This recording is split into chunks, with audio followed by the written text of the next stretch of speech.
পঞ্চম শ্রেণী, অধ্যায় ৮, নাম্বার ২। ২ নম্বরে কি বলছে? ২ নম্বরে বলছে নিচের আকৃতিগুলোর ক্ষেত্রফল নির্ণয় করি। এখানে একটা ত্রিভুজ দেওয়া আছে, ত্রিভুজের উচ্চতা হলো ৬০ সেন্টিমিটার আর এ হলো ৫ সেন্টিমিটার। তাহলে আমরা আগে যেমন করছি যে কি, এটা হলো ভূমি আর এটা হলো উচ্চতা, ঠিক আছে? তাহলে আমরা জানি কি, ভূমি গুণ উচ্চতা সমান ৪ গুণ ৮ ত্রিভুজ ভাগ ২। ৪ গুণ ৫ ভাগ ২, তাহলে হবে কত? ২০ ভাগ ২ সমান ১০। ১০ কি আছে? এইটা দেওয়া আছে কিসে? সেন্টিমিটারে, তাই না? এটা আছে সেন্টিমিটারে, তাহলে হবে বর্গ সেন্টিমিটার। এবার আর একটা দেওয়া আছে, এটা হলো ১।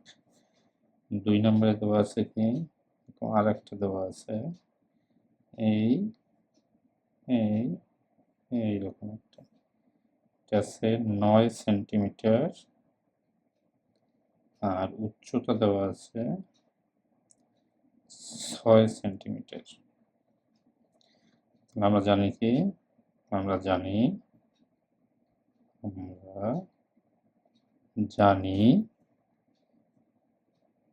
যে ভূমি গুণ উচ্চতা ভাগ ২।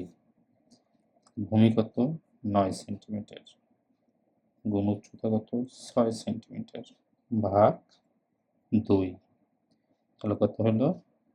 ৬ × ৫৪ ভাগ ২ সমান ২৭। ২৭ কি হবে? ২৭ বর্গ সেন্টিমিটার। নাম্বার ৩, নাম্বার ৩-এ দেওয়া আছে কি, রম্বস দেওয়া আছে, হ্যাঁ,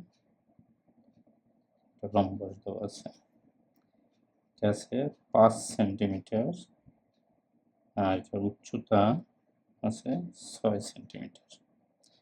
তাহলে এর আমরা ক্ষেত্রফল কিভাবে নির্ধারণ করব? সামান্তরিক, সামান্তরিক।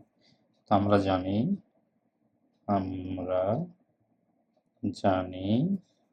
সামান্তরিকের ক্ষেত্রফল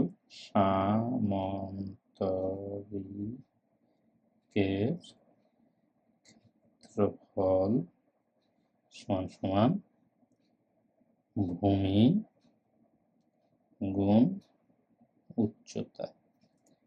তাহলে কি লেখা যায়? ভূমি কত? ৫ আর উচ্চতা ৬ সমান ৩০, তাই তো? ৩০ কি আছে এখানে? এটা আছে সেন্টিমিটারে, উচ্চতা আছে সেন্টিমিটারে, তাহলে সেন্টিমিটার সেন্টিমিটার কি হবে? বর্গ সেন্টিমিটার। নাম্বার ৪, নাম্বার ৪-এ কি দেওয়া আছে? নাম্বার ৪-এ আছে ছোট একটা আয়তক সামান্তরিক দেওয়া আছে, ছোট আকৃতির সামান্তরিক, এইরকম এইরকম। এইটা আর এটা আছে ২ সেন্টিমিটার আর উচ্চতা দেওয়া আছে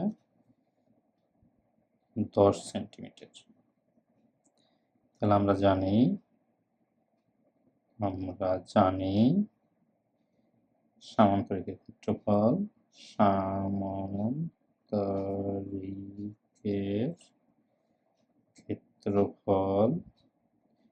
সমান ভূমি গুণ উচ্চতা। তাহলে ভূমি দেওয়া আছে কত? ২ আর উচ্চতা দেওয়া আছে ১০, তাহলে ২০